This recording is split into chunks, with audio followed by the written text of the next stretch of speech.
காலத்தால் அழியாத மத சார்பற்ற நடுநிலை தவறாத உங்கள் குரல். ஸ்லோன் மீடியா நெட்வொர்க்கின் இரவு நேர செய்தி அறிக்கைகள். முதலில் தலைப்புச் செய்திகள். உலகையே திருப்பி பார்க்க வைத்த திருமண நிச்சயதார்த்தம். எம்பயர் எஸ்டேட் கட்டிடத்தில் ஏறியவர்களுக்கு காத்திருந்த அதிர்ச்சி.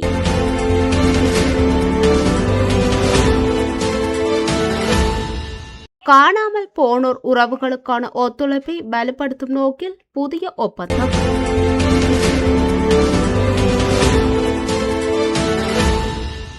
நீர்கொழும்பு சிறைச்சாலையில் நிலைமை தீவிரம். களமிறக்கப்பட்டுள்ள விசேட அதிரடிப்படை.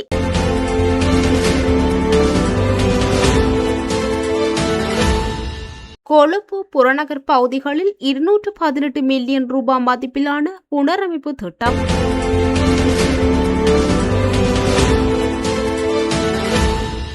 பதினைந்து வயது பாடசாலை மாணவிக்கு பாலியல் தொல்லை. 27 வயது நபர் கைது.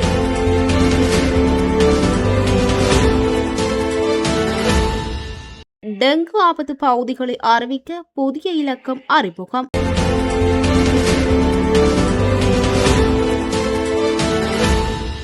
விபத்துகளை தடுக்க அரசாங்கம் விசேட நடவடிக்கை. நாளை முதல் ஆரம்பம்.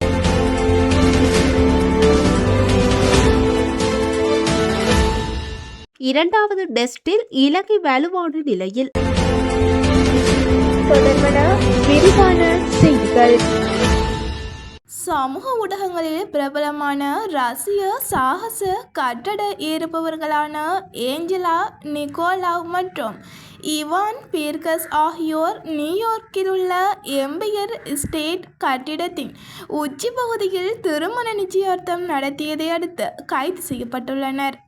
இருவரும் கருப்பு நிற உடை அணிந்து எந்தவித அதிகாரப்பூர்வ அனுமதியுமின்றி எம்பயர் ஸ்டேட் கட்டிடத்தின் ஆண்டனாவின் உச்சி வரை ஏறிய காட்சிகள் சமூக ஊடகங்களில் பரவலாக பகிரப்பட்டன. அதன் பின்னர் அதிகாரத்தின் மீதான காதலை விட காதலின் சக்தி வென்றால் உலகம் அமைதியை அறியும் என்று எழுதப்பட்டிருந்த பதாகையை விரித்த இவான் பீர்கஸ் ஏஞ்சலா நிக்கோலாவிடம் திருமண முன்வழிவை முன்வைத்தார். இந்த சம்பவத்திற்கு பின்னர் இருவரும் போலீசாரால் கைது செய்தனர்.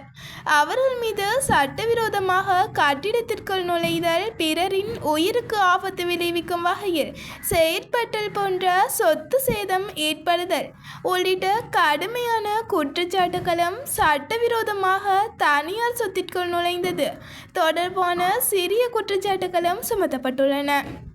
எம்பயர் ஸ்டேட் கட்டிட நிர்வாகத்தின் பேச்சாளர் ஒருவர் இந்த சம்பவம் நியூயார்க் போலீசாரின் உதவியுடன் பாதுகாப்பாக கையாளப்பட்டதாகவும், கட்டிடத்தில் இருந்த வாடகையாளர்கள், பார்வையாளர்கள் அல்லது கண்காணிப்பு தளத்திற்கு வந்திருந்த விருந்தினர்களுக்கு எந்தவித ஆபத்தும் ஏற்படவில்லை என்றும் தெரிவித்தனர்.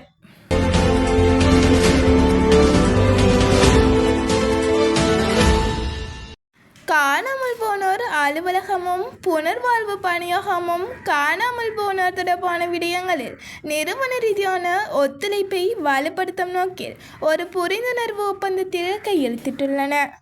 நீதி மற்றும் தேசிய ஒருமைப்பாட்டு அமைச்சின் தகவல்களின் பிரகாரம் இந்த ஒப்பந்தம் தகவல் பகிர்வு, பரிந்துரைகள், திறன் மேம்பாடு மற்றும் ஒருங்கிணைந்த நடவடிக்கைகள் ஆகியவற்றில் ஒத்துழைப்பிற்கான ஒரு கட்டமைப்பை நிறுவ உறுதுணையாக செயற்படும்.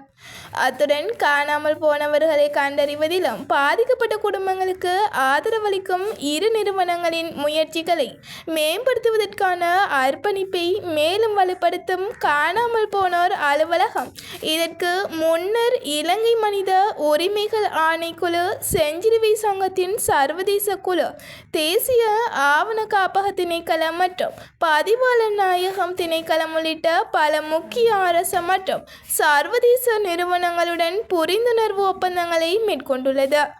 மேலும் புனர்வாழ்வு பணியகத்துடன் கையெழுத்திடப்பட்ட இந்த புதிய புரிந்துணர்வு ஒப்பந்தம் காணாமல் போனோர் அலுவலகத்தின் ஆணையை ஆதரிக்கும் தொடர்புடைய பங்குதாரர்களிடையே ஒருங்கிணைப்பை மேம்படுத்துவதற்கும் நிறுவனங்களுக்கும் இடையேயான ஒத்துழைப்பை வலுப்படுத்துவதில் ஒரு அடுத்த கட்ட நடவடிக்கையாகும்.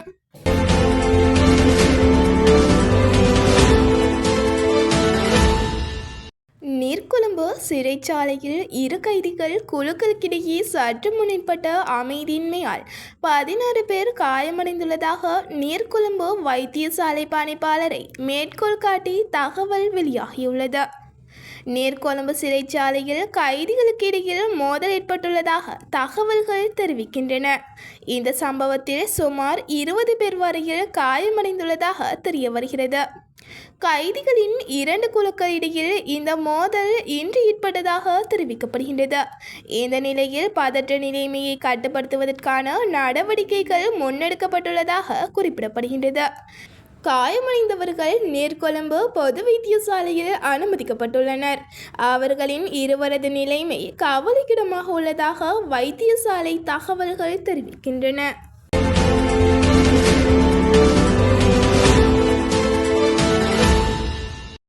வெள்ள அபாயம் உள்ள பல பகுதிகளில் 31 கால்வாய் பாதைகளையும் அதனுடன் தொடர்புடைய நீர் வடிகால் அமைப்புகளையும் பராமரித்து புனரமைப்பதற்காக நகர அபிவிருத்தி அமைச்சர் 118 மில்லியன் ரூபாய் மதிப்பிலான திட்டத்தை தொடங்கியுள்ளது. கொலன்னாவ, கலனி, மட்டக்குழிய, மீத்தோட்டமுள்ள மற்றும் கொட்டிகாவத்த, முள்ளெரியாவ ஆகிய இடங்களில் குறித்த புனரமைப்பு பணிகள் தற்போதைக்கு நடைபெற்று வருகின்றன. குறித்த புனரமைப்பு திட்டங்களை அண்மையில் நேரில் பார்வையிட்டு ஆய்வு செய்த நகர அபிவிருத்தி பிரதி அமைச்சர் எரங்க குணசேகர அனைத்து பணிகளும் இந்த ஆண்டின் அக்டோபருக்குள் நிறைவு செய்யப்படும் என தெரிவித்தார். வெள்ள அபாயத்தை குறைப்பது, நீர் வடிகால் பணிகளை துரிதப்படுத்துவது, நகர சூழலை பாதுகாப்பது மற்றும் தொடர்ச்சியாக ஏற்படும் வெள்ள பேரிடர்களுக்கு நீண்டகால நீடித்த தீர்வுகளை வழங்குவதை இந்த முன்னெடுப்பு நோக்கமாக கொண்டுள்ளது. இத்திட்டமானது இலங்கை நில அபிவிருத்தி கூட்டுத்தாபனம், நகர அபிவிருத்தி அதிகார சபை, கொழும்பு மாநகர சபை மற்றும் மாகாண சபைகள் ஆகியவற்றால் கூட்டாக செயல்படுத்தப்படுகின்றது.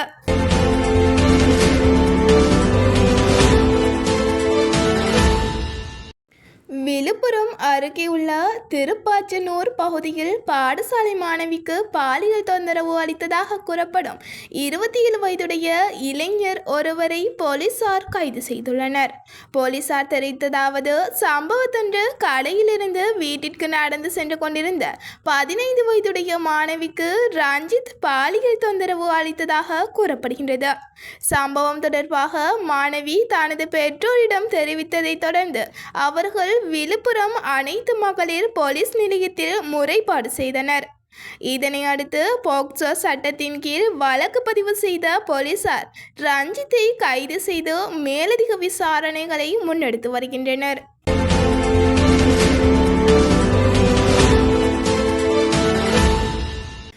நாட்டில் டெங்கு பரவலை கட்டுப்படுத்தும் நோக்கில் பொதுமக்கள் தங்கள் பகுதிகளில் டெங்கு நுளம்புகள் பெருகக்கூடிய இடங்களை அறிவிக்க புதிய அவசர தொலைபேசி சேவை ஒன்று அறிமுகப்படுத்தப்பட்டுள்ளது.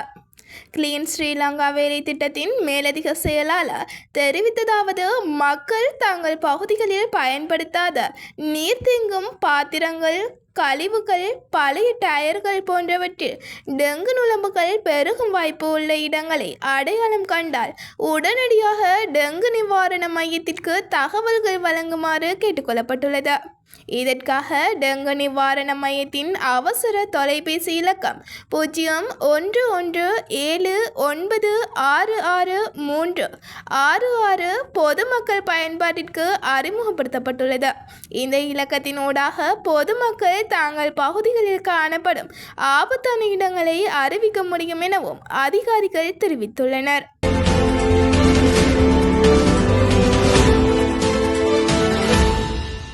ஒவ்வொரு ஆண்டும் விபத்துக்களால் பறிபோகும் ஆயிரக்கணக்கான இலங்கையர்களின் உயிரை காப்பாற்றுவதற்கான விழிப்புணர்வை ஏற்படுத்துவதற்கான தேசிய விபத்து தடுப்பு வாரம் நாளை தொடங்க உள்ளதாக அறிவிக்கப்பட்டுள்ளது.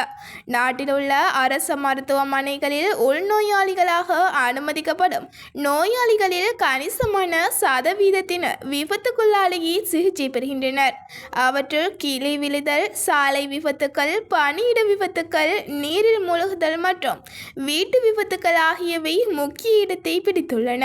சுகாதார சேவை மற்றும் நாட்டின் சமூக பொருளாதார மேம்பாட்டில் விபத்துகளின் தாக்கங்களை குறைப்பதே இந்த திட்டத்தின் நோக்கமாக பார்க்கப்படுகின்றது.